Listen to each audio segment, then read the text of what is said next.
Teleamazonas presenta 24 horas con Belén Merizalde.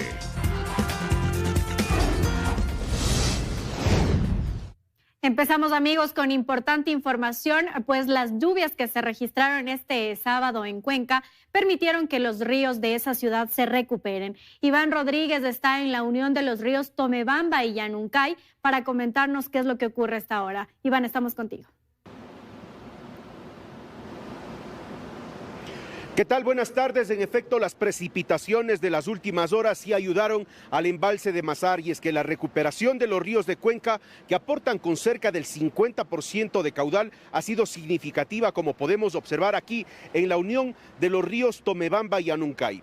Tenemos los detalles en la siguiente nota. Las lluvias llegaron por fin a Cuenca la tarde de este sábado y se extendieron hasta la madrugada del domingo. Con estas precipitaciones, sobre todo en las áreas de recarga hídrica, los ríos Tomebamba y Machángara se recuperaron. El Tomebamba pasó de 1,30 metros cúbicos por segundo a 2,33 y el Machángara de 1,28 a 1,98 metros cúbicos por segundo.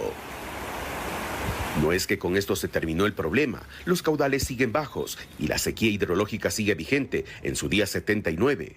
Para salir de este periodo se requiere por lo menos 10 días de lluvias continuas. Esto básicamente es efecto del cambio climático. ¿Por qué? Porque el año 2023 se atribuía al fenómeno del Niño, la sequía. Ahora no hay fenómeno del Niño y es una nueva sequía. Entonces, básicamente, esto sí es impacto del cambio climático. ¿Ayudaron estas precipitaciones a Mazar? Pues sí, según la página de SELEC, el caudal del río Paute pasó de 30 metros cúbicos por segundo a 37 y la cota del embalse subió a 2.117,26 metros sobre el nivel del mar. Pero se necesitan más lluvias para salir de esta situación crítica. Y mientras tanto, para esta tarde y noche también existen pronósticos de lluvias. De eso les estaremos contando en las siguientes emisiones. Por el momento regreso a los estudios. De mi parte, buenas tardes. Buenas tardes, Iván. Guayaquil sufre hasta 11 horas de cortes de energía durante este fin de semana, lo que está afectando directamente al comercio en esa ciudad. Hacemos contacto con Sofía Aguirre, quien se encuentra en el norte de la ciudad, aunque me están confirmando que no es una microonda, pero vamos a ver qué ocurre en estos sectores sin energía eléctrica. Este es el primer fin de semana de este nuevo periodo de cortes de energía que vive Ecuador. Y en Guayaquil el comercio amaneció en medio de la incertidumbre por la falta de cumplimiento con los horarios en los cortes programados. No, cambió porque antes era de 6 de la mañana hasta las 9 de la mañana. Y hoy día fue 8 de la mañana hasta las 10 de la mañana. Pongamos, hoy día estaba programado que se iba a las 5 de la mañana y llegaba a las 11 de la mañana. ¿Ya? Perfecto. Pero cuando tú te das cuenta, los sacaron a las 8 y 10 de la mañana. Y uno piensa que se va a ir hasta las 11, pero no, se va hasta las 5, porque cambian los horarios. O sea, en la noche te dicen uno y en la madrugada cambiaron. En este restaurante, ubicado en el centro de la ciudad de Guayaquil, los cortes de energía se dan en el horario de más fluidez comercial. Y en lo que va de la semana, sus ventas han bajado un 50%. A nosotros no nos bajan ni el alquiler, no nos bajan alícuotas, nos mantenemos totalmente ahí. O sea, a nosotros que tenemos esas pequeñas empresas nos afectan bastante.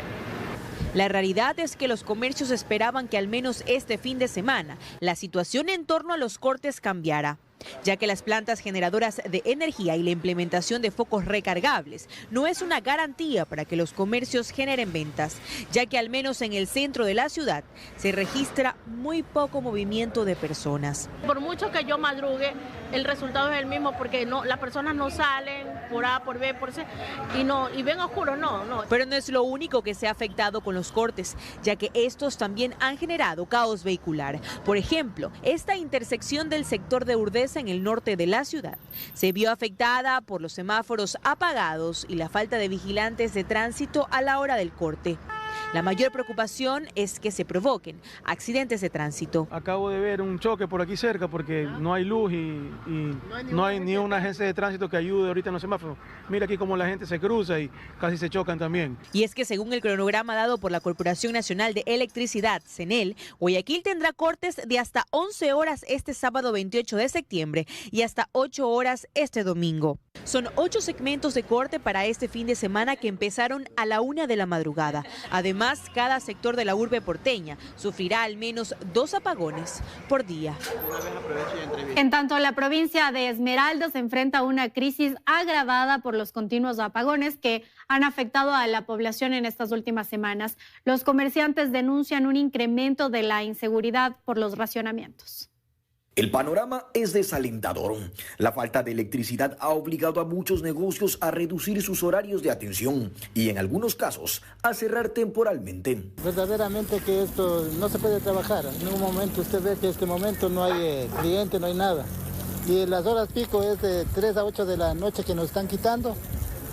Y nos perjudica al 100%. Muchos de estos comerciantes dependen de la energía eléctrica, no solo para mantener sus productos frescos, sino también para operar los servicios básicos como la cocina, la iluminación y el aire acondicionado, elementos claves en una zona turística. Según estimaciones de la Cámara de Turismo, cada negocio de restaurantes y hoteles con ventas diarias promedio de $100 ha dejado de percibir ingresos que sumados alcanzan $1 millón en pérdidas en tan solo una semana. Se dañan los productos, se dañan los refrigeradores, esas cosas, con tantos apagones que a veces uno no está en casa. No se puede trabajar. Imagínense, yo soy pintor de carro y se me va la energía a las 7 y viene a las 4 y no puedo trabajar. A los problemas derivados de los apagones se suma la creciente inseguridad que afecta a los habitantes. Los pequeños y medianos empresarios ya golpeados por la delincuencia ven como el nerviosismo crece ante la falta de ingresos y las deudas acumuladas. Eso hace que la delincuencia se aproveche más. En este sector, por ejemplo, anoche, a las más o menos 7 de la noche, 1 hora antes de que llegara la energía, se produjo un robo en la esquina. No se le veía ni la cara a la persona que iba robando. Los locales comerciales permanecen cerrados y las sombrillas y sillas de la playa se amontonan sin uso, mientras la comunidad espera con angustia una solución que permita recuperar la economía en una provincia que lucha por mantener viva su principal fuente de ingresos. Ante la sequía de varios ríos, el gobierno nacional se preocupa por conservar el embalse Mazar, el cual se alimenta de 6 ríos ubicados en Cuenca y Gualaceo. Pero ¿qué tan importante es la represa Mazar? En el siguiente reportaje conoceremos su historia. La concesión de una de las obras más esperadas, Embalse Mazar, se dio en el gobierno del entonces presidente Lucio Gutiérrez, un 10 de marzo del 2005, mediante un concurso de firmas internacionales. Con más de 14 años de operación comercial, el Embalse Mazar, ubicado entre las provincias de Azuay y Cañar, es considerado el más importante del país. Así también lo dio a conocer el ministro de Energía, Antonio González, en una rueda de prensa el pasado 23 de septiembre. Ustedes conocen la situación que se reflejó en el COE nacional, conocen la estadística crítica de lo que ha llegado al embalse de Mazar y saben lo importante que es mantener ese embalse. La tarea estratégica es mantener el embalse de Mazar para poder tener control sobre el sistema energético nacional. Mazar se alimenta de los 4 ríos que atraviesan Cuenca, como son Tomebamba, Machángara, Yanuncay y Tarqui, además de los ríos Santa Bárbara y San Francisco, ubicados en el cantón Gualaceo. Es decir, si el caudal de estos ríos baja, el embalse Mazar estaría en alerta. A su vez, la represa Mazar mantiene el complejo hidroeléctrico Pauta Integral, conformado por las centrales Mazar, Molino y Sopladora, que juntas aportan megavatios importantes al sistema nacional interconectado. Esta obra fue ejecutada por el consorcio integrado Impregilo de Italia y Erdoiza Crespo de Ecuador, con una oferta que superó los $188 millones. Aunque meses después se firmó 2 contratos más, es decir, la obra final tuvo un costo que bordeó los $400 millones. Las 9 hidroeléctricas más importantes del país generan más de 3.800 megavatios. Sin embargo, la sequía y la mala gestión en las centrales tienen a Ecuador con un déficit de generación eléctrica de 1.700 megavatios. María Fernanda Utreras nos tiene un recuento. En Ecuador se invirtieron más de $11.000 millones en la construcción de hidroeléctricas. Esto considerando que el 90% de la electricidad del país depende del agua y por lo tanto de los caudales de los ríos. Pero la falta de lluvias provocó una grave sequía, dejando un déficit de generación eléctrica de 1.700 megavatios. El complejo hidroeléctrico, conformado por Paute, Mazar y Sopladora, opera de manera intermitente. Entre las tres, tienen una capacidad de más de 1.700 megavatios divididos de la siguiente manera. Paute Molino, 1.100 megavatios. Sopladora, de 487 megavatios. Y Mazar, 170 megavatios. También está la central hidroeléctrica Coca-Codo Sinclair, que tiene una capacidad de 1.500 megavatios. Esta tuvo una inversión de más de $2.000 millones.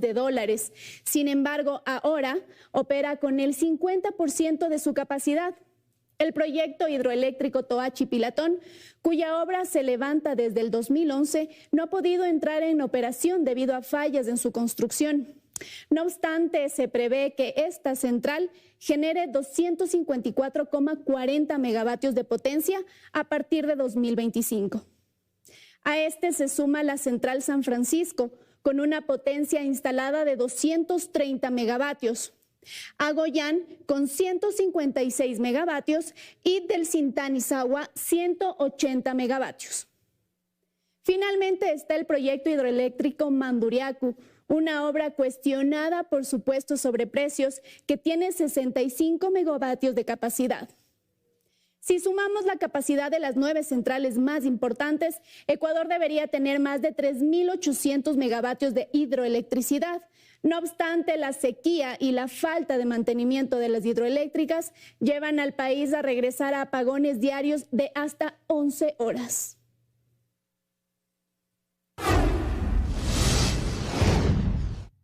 Las autoridades anunciaron hoy la reducción de los cortes de luz en todo el país porque ha habido una mejora en el tema hidrológico. Sin embargo, hasta el momento se desconoce cuál será esa reducción y si habrá nuevos horarios.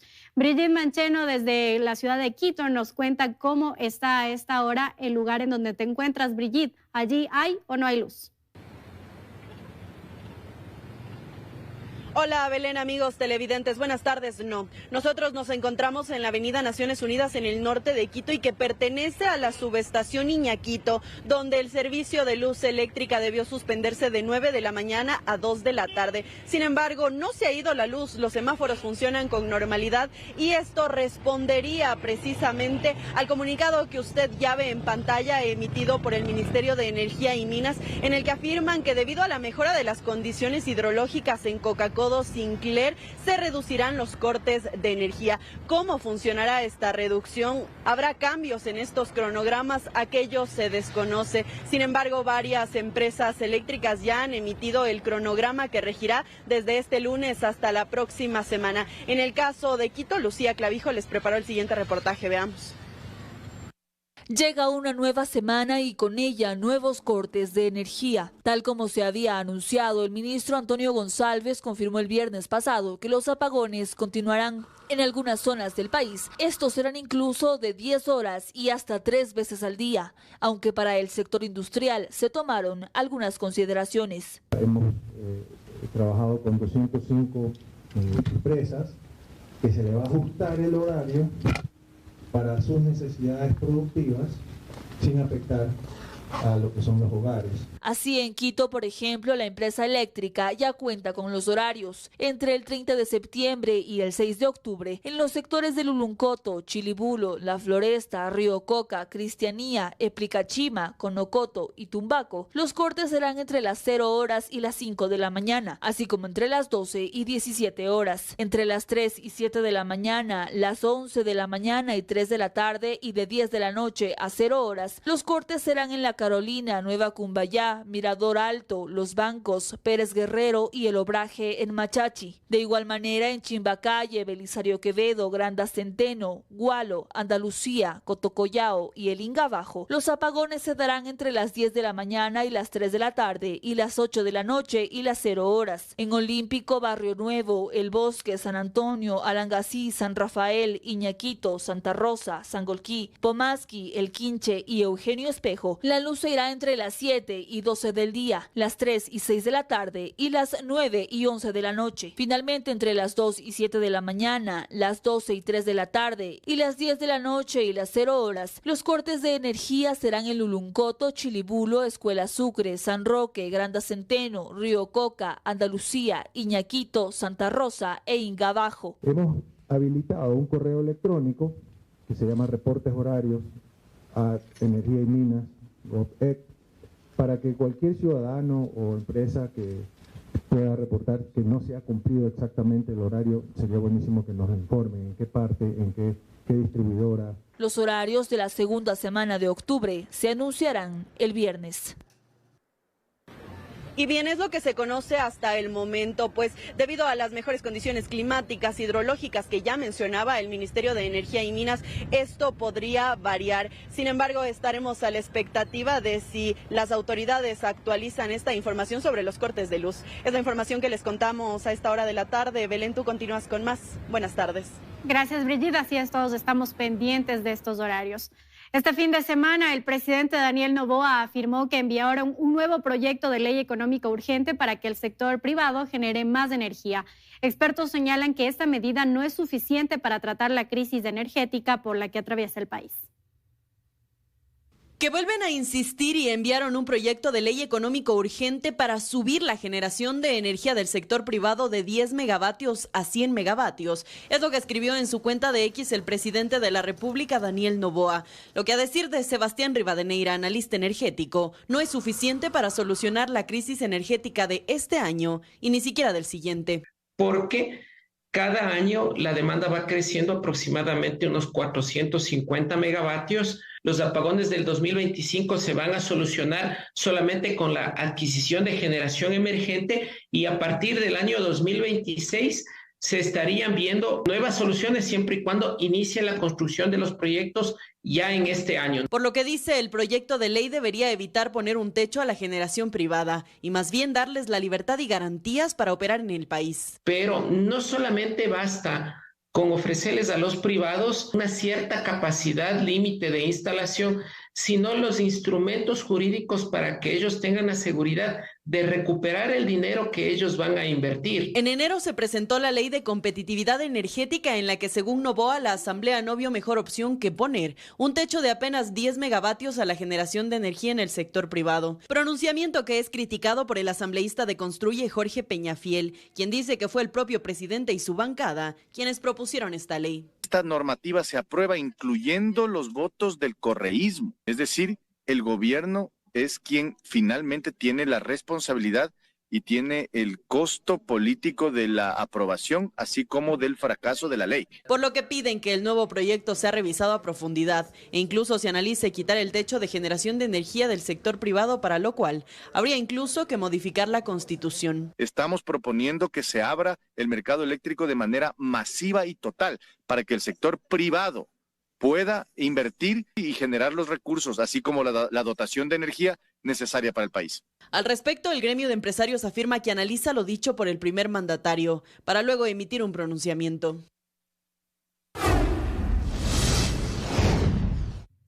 El presidente de la República, Daniel Noboa, anunció oficialmente la inscripción de su candidatura ante el Consejo Nacional Electoral. Con ello, son ya 5 binomios presidenciales los que han realizado su registro para las elecciones generales 2025.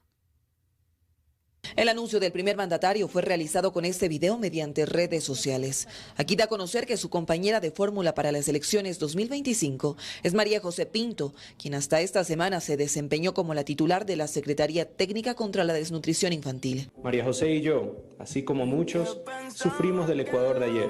Hoy luchamos por el Ecuador del mañana. Sin dudar, hemos inscrito a nuestro binomio presidencial ante el CNE para seguir sirviendo al Ecuador. Con ello es oficial que el primer mandatario deberá pedir licencia durante el tiempo de la campaña electoral, es decir, entre enero y febrero del próximo año. Quienes continúan con este proceso es Revolución Ciudadana, con la postulante Luisa González a la presidencia, y Democracia Sí, con Iván Saquicela. Organizaciones políticas que este sábado realizaron un acto simbólico de la inscripción de sus candidaturas. Sin embargo, aún no hay registro en el sistema del CNE de que toda su documentación esté cargada.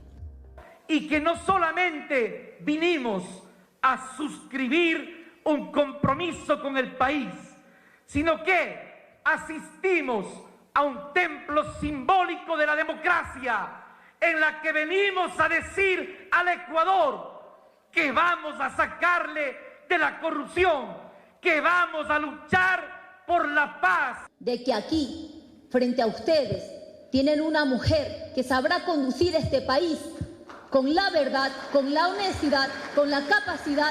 Los binomios que sí están inscritos oficialmente, además de ADN, son del movimiento Creo, conformado por Francesco Tabacchi a la presidencia y Blanca Sacancela a la vicepresidencia.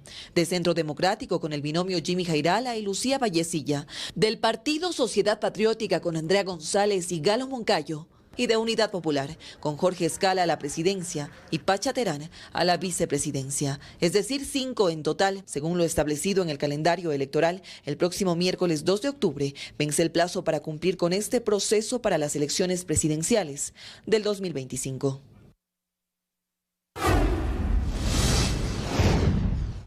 Tras la muerte de Hassan Nasrallah, el líder del grupo extremista Hezbollah, el primer ministro Benjamín Netanyahu afirmó que Israel ha saldado sus cuentas. La comunidad internacional muestra su preocupación por la escalada de violencia en Oriente Medio. Nasrallah no era otro terrorista, era el terrorista. Esas fueron las palabras del primer ministro de Israel, Benjamín Netanyahu, tras la muerte del líder de Hezbollah, Hassan Nasrallah. Netanyahu también afirmó que los asesinatos de los principales comandantes de Hezbollah no eran suficientes. Nasrallah no era otro terrorista, era el terrorista, era el jefe del eje, el motor central del eje del mal de Irán. El líder del grupo Hezbollah murió el viernes durante un violento bombardeo israelí en un suburbio de Beirut, en Líbano.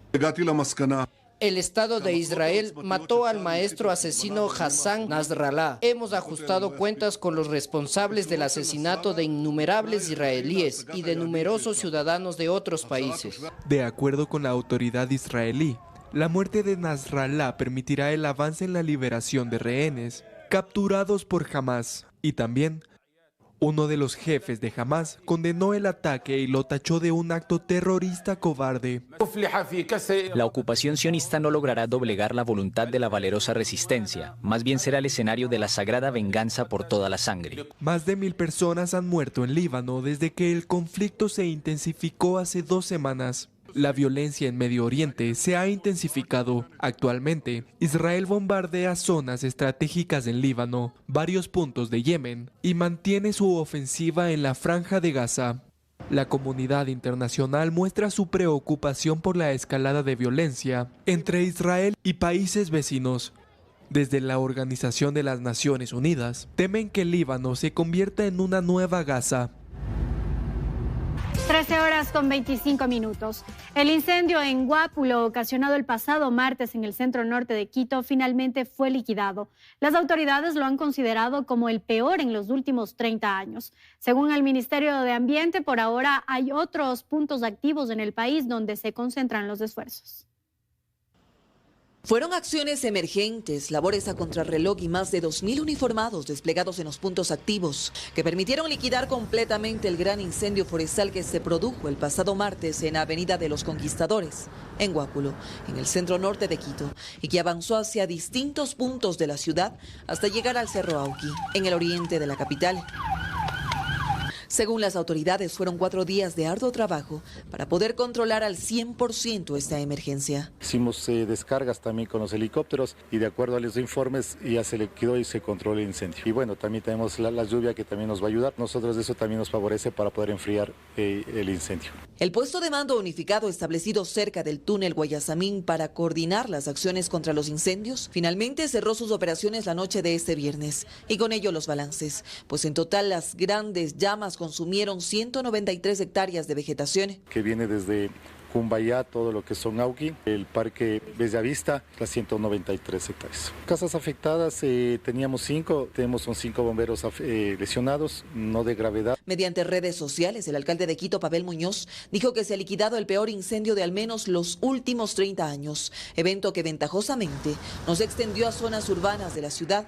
Lo que en un inicio además preocupó fue la calidad de aire en Quito, lo que alcanzó altos niveles de precaución No obstante, la ministra del Ambiente, Inés Manzano, dice que esto ya está controlado. Lo que ha pasado, que es importante, cuando hicimos el primer COE nacional, que fue el jueves pasado, en una semana aumentamos más de 2.200 hectáreas. Según la titular del Ministerio del Ambiente, en lo que va del año, más de 38.000 hectáreas han sido consumidas a escala nacional producto de los incendios. Y aunque la problemática en Quito fue resuelta, hoy les preocupa otros puntos como Loja, Santa Elena y Manabí. En Santa Elena y Manabí no existen incendios, pero me preocupa porque ellos todavía están en la época estacional seca, con un déficit hídrico y una sequía que es importante. Loja me preocupa enormemente porque nosotros hace 2 días hablamos de que teníamos controlado el incendio que está al sur de Vilcabamba. Tenía 1.102 hectáreas que se habían consumido y estábamos contentos y de repente se vuelve a activar. Por ahora el gobierno trabaja en un plan de reforestación en las zonas afectadas, pero según expertos este proceso no resultaría ser tan fácil, pues lo que viene son procesos de enfriamiento e hidratación que al menos tardarán 3 meses. En la provincia de Cotopaxi, las comunidades indígenas del Cantón Salcedo aplicaron justicia indígena a una mujer que fue retenida cuando robaba ropa en un local comercial. Una mujer que se encontraba sustrayéndose ropa en un local comercial en el Cantón Salcedo fue aprehendida y juzgada por las comunidades de la zona oriental.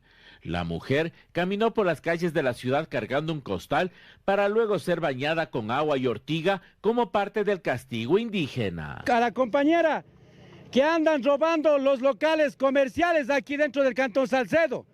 Lamentablemente han sido 4 personas, una persona está acá, los 3 compañeros de la señora lamentablemente se tiraron a la fuga, con toda la mercadería prácticamente en esa parte. 4 personas hicieron pasar por clientes. En fundas de basura habrían escondido la mercadería. La propietaria del local se percató del hecho, logrando la retención de uno de los implicados. Mi cuenta es porque una de ellas viene y me apega al mostrador y hace que me distraiga con unas tallas de camisas y eso. Y ya fue algo sospechoso porque en realidad se puso nervioso. Cuando di unos pasos atrás pude ver por el vestidor, la cortina se había quedado abierta y se ve ahí la funda que estaba, la funda de basura ya con la mercadería llena, ya cerrada, lista para tomarla y salir. En el dispositivo móvil de la mujer constataron las conversaciones de cómo se organizaron para entrar al local. Quería atraparle al otro, pero lamentablemente la fuerza de un hombre con la de una mujer no se compara y me empujó. Ahí ya declaró todo, en el teléfono se pudo evidenciar el chat, cómo ellos han estado planificando hacerlo todo, ¿no? Cómo, dónde encontrarse, a qué hora, qué es lo que van a hacer y todo, y a qué lugar iban a atacar. Cansados de la delincuencia y la inseguridad en el cantón, los comuneros han optado por actuar por cuenta propia y combatir la delincuencia con la aplicación de la justicia indígena. No duden en organizarse, no duden en llamar también a la Casa Campesina para hacer un trabajo conjunto para precautelar la seguridad de nuestro Cantón Salcedo. La justicia indígena es un castigo para que las personas recapaciten sobre sus acciones y retomen el camino del bien. 4 hombres vinculados con el grupo delictivo Los Lobos fueron capturados aquí en la capital. La detención se dio luego de una persecución con uniformados de la Policía Nacional en el sector de San Roque, en el centro de la ciudad. Estas son parte de las escenas que se vivieron en el centro de Quito. Un hecho que puso en zozobra a los moradores del sector de San Roque, específicamente en los túneles de esa zona. Es ahí donde uniformados notaron la actitud sospechosa de varios sujetos que se movilizaban en ese vehículo. Notaron la presencia policial y quisieron huir, pero empezó la persecución ininterrumpida. Ellos sacan a relucir una arma de fuego tratando de amedrentar a nuestros policías. No conforme con esto, estos delincuentes tratan de atropellar también a nuestros policías motorizados, pero gracias a la preparación y entrenamiento de nuestros servidores policiales, se minimiza la afectación física de ellos. Y es ahí cuando fueron detenidos. Tras investigaciones se logró determinar que los 4 aprehendidos de entre 23 y 33 años pertenecerían a una organización delictiva. Aparentemente pertenecen al grupo terrorista Los Lobos, quienes amedrentaban en todo el sector de aquí de la capital. Este vehículo, como se pudo observar al momento de la aprehensión de estos sujetos, en el interior del mismo se encontró incluso varios tipos de placas. Lo que hacían es ir cambiando las placas para mimetizarse de lo que nosotros presumimos incluso es un vehículo preparado para justamente darle más potencia al momento de la huida al motor. Los 4 detenidos son ecuatorianos. El hecho ocurrió alrededor de las 9 de la noche con 30 minutos de este viernes y aún se investiga si hay más personas detrás de los hechos delictivos que aparentemente cometían estos sujetos en la capital. La madrugada de este domingo, agentes de la Unidad de Delitos Transnacionales de la Policía Nacional allanaron 2 viviendas en el sur de Guayaquil utilizadas como centro de abastecimiento de bandas criminales. En las casas se encontraron desde armas hasta dinamita. 30.000 municiones de diferentes calibres, fusiles, 300 alimentadoras, granadas de mano, más de 700 cilindros de heroína, dinamita, cocaína y marihuana. Son las armas y municiones halladas en 2 viviendas ubicadas en el barrio Centenario sur del puerto principal, detectadas por los agentes policiales como parte de la operación Renacer 27. En esta libreta estaba anotado el armamento que iba a ser retirado este fin de semana por diferentes integrantes de grupos delictivos que operan en Guayaquil. Las 2 casas eran utilizadas como centro de abastecimiento de grupos criminales, hasta donde llegan sicarios y extorsionadores a retirar armas y explosivos para cometer todo tipo de atentados en la urbe porteña. Los agentes de la Unidad Nacional de Investigación de Delitos Transnacionales en esta incursión hallaron vehículos reportados como robados. Vehículo de alta gama, marca Porsche Cayenne, reportado como robado desde el año 2023 en la ciudad de Quito, así como también 2 motocicletas reportadas como robadas. Transporte también utilizado por miembros del crimen organizado que incluso han sido captados por cámaras de seguridad. Anabel Estefanía Murillo Lamilla, de 34 años, era quien custodiaba el armamento. Fue detenida y puesta a órdenes de las autoridades. Más de 200 uniformados del ejército ecuatoriano decomisaron una gran cantidad de explosivos que se encontraban ocultos en varias minas en Camilo Ponce Enríquez. Además, como parte de las acciones de seguridad, destruyeron las bocaminas para evitar que éstas sean reutilizadas para almacenar materiales peligrosos. Este es el momento en el que el ejército ecuatoriano realiza la destrucción de una de las bocaminas ilegales que se encuentran en Camilo Ponce Enríquez. Y es que más de 200 uniformados del ejército ecuatoriano realizaron inspecciones en varias minas ilegales, donde encontraron una gran cantidad de explosivos, los cuales eran almacenados por grupos delincuenciales con el fin de realizar actos terroristas. Nos encontramos desarrollando operaciones de destrucciones controladas con el material explosivo que se encontró en el cantón Camilo Ponce Enríquez, exactamente en el sector de Carmen de Pijilí. Por otro lado, en el sector de Pucul, los miembros del ejército ecuatoriano lograron sacar 750 sacos con material aurífero, el cual había sido extraído de forma ilegal y ya estaba listo para ser distribuido. 750 sacos aproximadamente de material aurífero, el mismo que está listo para ser transportado. Este material en esta comunidad lo transporta por medio de estas poleas que facilita el traslado del material desde lo alto de la montaña hasta la parte baja para ser transportado con vehículos. El ejército ecuatoriano se encuentra constantemente realizando operativos de seguridad y allanamientos dentro de las minas ilegales que se encuentran en Camilo Ponce Enríquez, para evitar que sean tomadas por grupos delictivos y evitar que se almacenen una gran cantidad de explosivos. La policía capturó a una mujer implicada en el crimen de la asistente de fiscalía asesinada la semana pasada en Guayaquil. Además, los agentes hallaron el taxi que tomó la víctima involucrado en esta muerte violenta. Catherine Lisette Tumbaco Chilla, con antecedentes penales por robo, es la principal sospechosa capturada por el crimen del asistente de fiscalía, asesinada y hallada en un botadero de basura la noche del pasado jueves en el sur de Guayaquil, con sus pies atados con un cable de celular. La asistente de fiscalía Diana Fernanda Miranda Cobeña, de 46 años, trabajaba en el 9º piso en la Secretaría de la Fiscalía Provincial, ubicada en las calles Víctor Manuel Rendón y Córdoba, centro del puerto principal. Había tomado un taxi con dirección a su domicilio. Luego, en horas de la noche, se enteran de lo que había ocurrido. La acción mediante justamente realizando estas líneas investigativas permitió identificar el vehículo taxi que fue alquilado y sobre todo que recogió a la funcionaria y que prácticamente tenemos en esa línea investigativa que fue alquilado por la Hoy Ciudadana. El taxi donde se embarcó la funcionaria fue hallado en el Cantón Durán, estacionado en los exteriores de una vivienda. Continuando con esta investigación, obtendremos cuál fue la posible causa que condujo al asesinato del asistente de Fiscalía. En este caso, el vehículo que fue levantado, algunos indicios dactilares, algunas máculas de sangre que estaríamos próximamente ingresando en cadena de custodia para que se continúe con la investigación de este hecho que causó conmoción ante la ciudadanía y ante la opinión pública. Por su parte, la Fiscalía de Ecuador dispuso la práctica de pericias y demás diligencias con el fin de determinar a más responsables. La construcción del Centro de Privación de Libertad de Máxima Seguridad, El Encuentro de Santa Elena, sigue en curso. Este centro, que se edifica en 16,2 hectáreas, tendrá capacidad para 800 reclusos y tendría una inversión de $52 millones.